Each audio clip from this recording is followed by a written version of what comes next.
नमस्कार फ्रेंड्स, या व्हिडिओमध्ये आपण जी के आणि करंट अफेअर्सचे अतिशय महत्त्वाचे प्रश्न कव्हर करणार आहोत, जे महाराष्ट्रातील सरळ सेवा पद भरतीमधील प्रत्येक पदासाठी अतिशय महत्त्वपूर्ण असणार आहेत. जसे की पोलीस भरती, तलाठी भरती, मुंबई हायकोर्ट भरती, इतर सर्व भरत्यांसाठी. ठीक आहे, सरळ सेवेतील. चला प्रश्नांना सुरुवात करूया. या ठिकाणी प्रश्न पहिला आहे बघा. अग्यारी हे प्रार्थनास्थळ कोणत्या धर्माशी संबंधित आहे? अग्यारी नावाचं प्रार्थनास्थळ कोणत्या धर्माशी संबंधित आहे? ज्यू, ख्रिश्चन, पारशी, शीख. काय उत्तर असणार आहे? तर ऑप्शन सी पारसी. ठीक आहे, अग्यारी हे जे प्रार्थनास्थळ आहे ते पारशी धर्माशी संबंधित आहे. म्हणजेच पारशी धर्माच्या प्रार्थनास्थळाला काय म्हणतात? तर अग्यारी म्हणतात. आणि जर ग्रंथ विचारला पारसी धर्माचा तर अवेस्ता. ठीक आहे, अवेस्ता हा त्यांचा ग्रंथ आहे. आता या ठिकाणी ज्यू आहे बघा. ज्यू या धर्माच्या प्रार्थनास्थळाला सिनेगॉग असं म्हटलं जातं. ठीक आहे, सिनेगॉग. आणि धर्मग्रंथ आहे तोराह. त्यानंतर आहे ख्रिश्चन बघा. ख्रिश्चनांच्या प्रार्थनास्थळाला चर्च असं म्हटलं जातं. त्यांचा धर्मग्रंथ आहे बायबल. त्यानंतर शीख आहेत बघा. शीख यांच्या प्रार्थनास्थळाला गुरुद्वारा म्हटलं जातं आणि त्यांचा धर्मग्रंथ आहे गुरुग्रंथ साहिब. ठीक आहे, आपलं मूळ उत्तर आहे अग्यारी हे प्रार्थनास्थळ या ठिकाणी पारशी धर्माशी संबंधित आहे. त्यानंतरचा प्रश्न आहे, कोणत्या रक्तगटास सर्वयोग्यग्राही म्हटले जाते?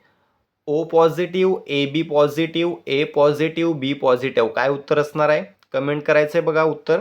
या ठिकाणी उत्तर असणार आहे ए बी पॉझिटिव्ह. ठीक आहे, ऑप्शन बी ए बी पॉझिटिव्ह हा जो रक्तगट आहे तो सर्वयोग्यग्राही म्हणजे प्रत्येक रक्तगटाकडून रक्त घेऊ शकतो असा रक्तगट आहे. ओके, आता सर्वयोग्यग्राही ए बी पॉझिटिव्ह. जर सर्वयोग्य दाता विचारलं तर या ठिकाणी ओ पॉझिटिव्ह उत्तर द्यायचं आहे. ओ पॉझिटिव्ह हा जो रक्तगट आहे तो सर्व रक्तगटांना आपलं रक्त देऊ शकतो. ठीक आहे, रक्तगटाचा शोध कोणी लावला? Karl Landsteiner. ठीक आहे, कार्ल लँडस्टायनर यांनी रक्तगटाचा शोध लावला.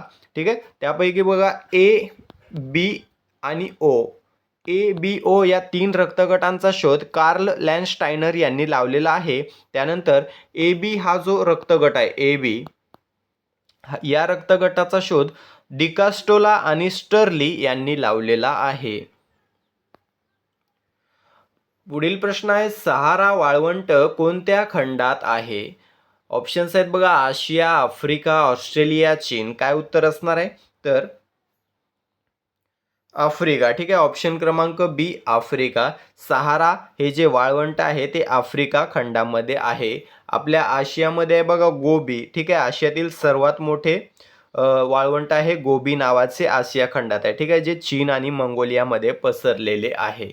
भारतातील सर्वात मोठे वाळवंट कमेंट करून सांगा. पुढील प्रश्न आहे, द प्रॉब्लेम ऑफ रुपी हा जो ग्रंथ आहे तो कोणी लिहिलेला आहे?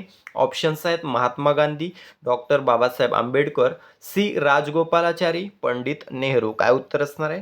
तर डॉक्टर बाबासाहेब आंबेडकर. ठीक आहे, द प्रॉब्लेम ऑफ रुपी हा जो ग्रंथ आहे तो डॉक्टर बाबासाहेब आंबेडकर यांनी लिहिलेला आहे.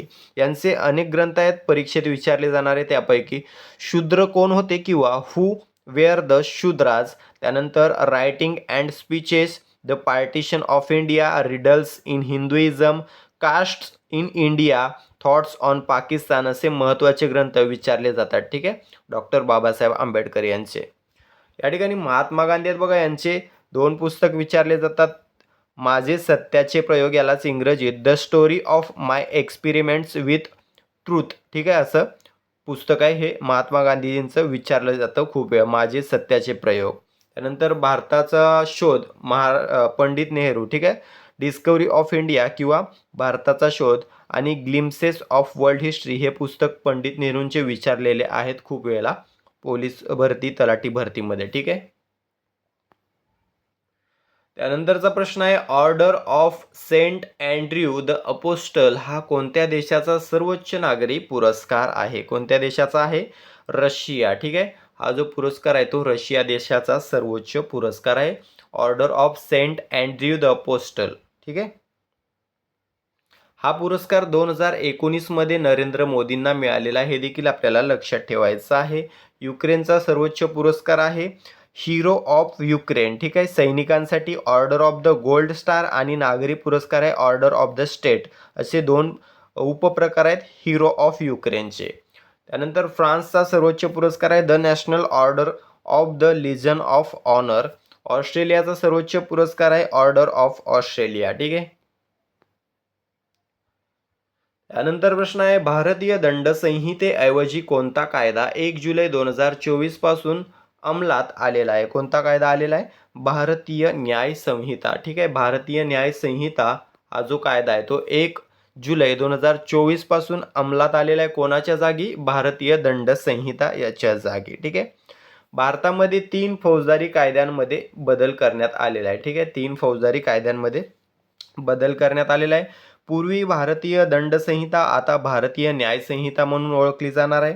पूर्वीचा फौजदारी प्रक्रिया संहिता आता भारतीय नागरिक सुरक्षा संहिता ओळखला जाणार आहे. पूर्वीचा भारतीय पुरावा कायदा आता भारतीय साक्ष अधिनियम म्हणून ओळखला जाणार आहे, ठीक आहे. हे तिन्ही नवीन कायदे 1 जुलै 2024 पासून लागू झाले. जुनं नाव आणि नवीन नाव लक्षात ठेवायचं आहे. त्यानंतर प्रश्न आहे गुगामल राष्ट्रीय उद्यान कोणत्या जिल्ह्यामध्ये आहे? चंद्रपूर, कोल्हापूर, अमरावती. काय उत्तर असणार आहे? कोल्हापूर 2 वेळा. ऑप्शन रिपीट झालेले आहे. तर बघा अमरावतीमध्ये गुगामल हे जे राष्ट्रीय उद्यान आहे ते अमरावतीमध्ये आहे. अमरावतीला इंद्राची नगरी म्हणून ओळखलं जातं, ठीक आहे. त्यानंतर प्रश्न आहे गांधीजींनी आपल्या कार्याची सुरुवात कोणत्या देशातून केली होती? ऑप्शन्स आहेत जर्मनी, इंग्लंड, दक्षिण आफ्रिका, म्यानमार. काय उत्तर असणार आहे? तर दक्षिण आफ्रिका, ठीक आहे. गांधीजींनी आपल्या कार्याची सुरुवात दक्षिण आफ्रिका किंवा साऊथ आफ्रिका या देशातून केली होती. गांधीजी दक्षिण आफ्रिकेत कधी गेले होते असा प्रश्न विचारला जातो, तर 1893 मध्ये गेले होते. गांधीजी साऊथ आफ्रिकेला 1893 मध्ये गेले आणि साऊथ आफ्रिकेवरून भारतात परतले कधी? 1915ला, ठीक आहे. 1915ला परत आले भारतात. त्यानंतर त्यांनी पहिला सत्याग्रह केला चंपारण्य सत्याग्रह 1917 मध्ये, ठीक आहे. त्यानंतरचा प्रश्न आहे छत्रपती शिवाजी महाराजांनी सुरतवर पहिली स्वारी केव्हा केली? केव्हा केली? ऑप्शन्स आहेत 1664, 1674, 1670, 1680. केव्हा केलेली आहे? तर 1664ला, ठीक आहे. छत्रपती शिवाजी महाराजांनी सुरतवर पहिली स्वारी केली 1664 मध्ये. दुसरी केली 1670 मध्ये, ठीक आहे. या दोन्ही स्वाऱ्या लक्षात ठेवायच्यात आपल्याला. पहिली 1664, दुसरी 1670. आता या ठिकाणी 1674 आहे बघा. या वर्षी छत्रपती शिवाजी महाराजांचा राज्याभिषेक झालेला आहे रायगडावर, ठीक आहे. 6 जून 1674 रोजी रायगडावर छत्रपती शिवाजी महाराजांचा राज्याभिषेक झाला. 1680 मध्ये त्यांचा मृत्यू झालेला आहे. तारीख मला कमेंट करून सांगा. त्यानंतर प्रश्न आहे संविधान सभेचे अध्यक्ष कोण आहेत? कोण आहेत? राजेंद्र प्रसाद, ठीक आहे. संविधान सभेचे अध्यक्ष कोण होते? तर डॉक्टर राजेंद्र प्रसाद हे संविधान सभेचे अध्यक्ष होते. आता या ठिकाणी BN राव आहेत बघा. तर घटनेचे कायदाविषयक सल्लागार कोण होते असा प्रश्न विचारला जातो, ठीक आहे. राज्यघटनेचे कायदाविषयक सल्लागार कोण होते? BN राव उत्तर द्यायचंय. त्यानंतर बघा एक यांच्याशीच संबंधित किंवा सेम नाव थोडंफार मॅच नाव असं आहे MN रॉय, ठीक आहे. MN रॉय. BN राव आणि MN रॉय मध्ये बरेच विद्यार्थी कन्फ्यूज होतात, ठीक आहे. BN राव हे घटनेचे कायदाविषयक सल्लागार होते. तर MN रॉय, मानवेंद्रनाथ रॉय म्हटलं जातं. भारताला स्वतःचे संविधान असावे अशी जी संकल्पना सर्वप्रथम मांडली ती कोणी मांडली? MN रॉय, मानवेंद्रनाथ रॉय यांनी मांडलेली आहे, ठीक आहे. HC मुखर्जी आहेत बघा. हे संविधान सभेचे उपाध्यक्ष होते, ठीक आहे. डॉक्टर बाबासाहेब आंबेडकर हे मसुदा समितीचे अध्यक्ष होते व आपल्या संविधानाचे शिल्पकार, ठीक आहे, असं त्यांना म्हटलं जातं. त्यानंतरचा प्रश्न आहे आंतरराष्ट्रीय न्यायालय खालीलपैकी कोठे आहे? ऑप्शन्स आहेत Hague, Paris, New York, Washington DC. काय उत्तर असणार आहे? तर हेग, ठीक आहे. हेग हे नेदरलँडमधील एक शहर आहे. या ठिकाणी आंतरराष्ट्रीय न्यायालयाचं मुख्यालय किंवा आंतरराष्ट्रीय न्यायालय आहे, ठीक आहे. याची स्थापना कधी झाली विचारलं जातं, तर 1945 मध्ये आंतरराष्ट्रीय न्यायालयाची स्थापना झालेली आहे. कार्यरत झालं बघा 1946 पासून, ठीक आहे. कार्यरत झालं 1946 पासून. पुढील प्रश्न आहे, गावातील पीक पाहणी कोण करतात? कोण करतात? ऑप्शन्स आहेत तलाठी, ग्रामसेवक, पोलीस पाटील, सरपंच. काय उत्तर असणार आहे? तर तलाठी. ठीक आहे, गावातील पीक पाहणी ही तलाठी करत असतात. त्यानंतरचा प्रश्न आहे, प्राचीन नालंदा विद्यापीठाचे अवशेष खालीलपैकी कोणत्या राज्यात आहेत? कोणत्या राज्यात आहेत? पश्चिम बंगाल, बिहार, महाराष्ट्र यापैकी नाही. काय उत्तर असणार आहे? बिहार. ठीक आहे, प्राचीन नालंदा विद्यापीठाचे जे अवशेष आहेत ते बिहार राज्यामध्ये आहेत. त्यानंतरचा प्रश्न आहे, भारतीय संविधान लिहून पूर्ण करण्यासाठी एकूण किती कालावधी लागला? किती लागला? 2 वर्ष 10 महिने 11 दिवस, 2 वर्ष 11 महिने 18 दिवस, 3 वर्ष 11 महिने 17 दिवस किंवा 5 वर्ष. काय उत्तर असणार आहे? 2 वर्ष 11 महिने 18 दिवस. ठीक आहे, 2 वर्ष 11 महिने 18 दिवस एवढा कालावधी लागलेला आहे आपलं संविधान लिहून पूर्ण व्हायला. ठीक आहे, याला खर्च किती आलेला आहे संविधान तयार व्हायला पूर्ण? तर 64 लाख. ठीक आहे, 64 लाख रुपये एवढा खर्च आलेला आहे. जर मिलियनमध्ये आकडा विचारला तर 6.4 मिलियन. ठीक आहे, 6.4 मिलियन एवढा खर्च आलेला आहे. संविधान सभेने संविधान केव्हा स्वीकारले? 26 नोव्हेंबर 1949. भारतात लागू झाले 26 जानेवारी 1950. त्यानंतर प्रश्न आहे, वनस्पती खालीलपैकी कोणत्या क्रियेद्वारे अन्न तयार करतात? कोणत्या? तर अर्धसूत्री विभाजन, प्रकाश संश्लेषण, पेशीद्रव्य विभाजन, सात्मीकरण क्रिया. काय उत्तर असणार आहे? प्रकाश संश्लेषण. ठीक आहे, प्रकाश संश्लेषण या क्रियेद्वारे वनस्पती आपलं स्वतःचं अन्न तयार करत असतात. त्यानंतरचा प्रश्न आहे, प्रसिद्ध मोनालिसा ही चित्रकृती कोणाची आहे? कोणाची आहे? William Shakespeare, Leonardo da Vinci, Bernard Shaw, Pablo Picasso. काय उत्तर असणार आहे? तर लिओनार्डो द विन्सी. ठीक आहे, लिओनार्डो द विन्सी यांची ही चित्रकृती आहे मोनालिसा, जी खूप प्रसिद्ध चित्रकृती आहे. ठीक आहे. त्यानंतरचा प्रश्न आहे, देशातील पहिली वंदे भारत स्लीपर ट्रेन कोठून कोठे धावणार आहे? पणजी ते नागपूर, मुंबई ते अहमदाबाद, गुवाहाटी ते कोलकाता, नवी दिल्ली ते वाराणसी. काय उत्तर असणार आहे? तर गुवाहाटी ते कोलकाता. ठीक आहे, भारतातील पहिली वंदे भारत स्लीपर ट्रेन ही गुवाहाटी ते कोलकाता या दरम्यान धावणार आहे. त्यानंतर प्रश्न आहे, भारतातील पहिली बुलेट ट्रेन मुंबई ते अहमदाबाद कोणत्या दिवशी धावणार आहे? 15 ऑगस्ट 2027, 15 ऑगस्ट 2028, 26 जानेवारी 2027, 26 जानेवारी 2028. काय उत्तर असणार आहे? तर 15 ऑगस्ट 2027 या दिवशी भारतातील पहिली बुलेट ट्रेन मुंबई व अहमदाबाद या ठिकाणादरम्यान धावणार आहे. या प्रोजेक्टला सहकार्य केलेलं आहे जपान या देशाने. ठीक आहे, याचं उद्घाटन 2017 मध्ये शिंजो आबे हे तत्कालीन जपानचे पंतप्रधानमंत्री यांच्या हस्ते झालेलं आहे. त्यानंतर प्रश्न आहे, बॉर्डर रोड ऑर्गनायझेशन म्हणजेच BROचे 29वे महासंचालक कोण बनले आहेत? ऑप्शन्स आहेत अरुण कुमार गोयल, राकेश अग्रवाल, राजेश अग्रवाल, हरपाल सिंग. उत्तर असणार आहे ऑप्शन डी, हरपाल सिंग. ठीक आहे, हरपाल सिंग हे BROचे 29वे महासंचालक बनलेले आहेत.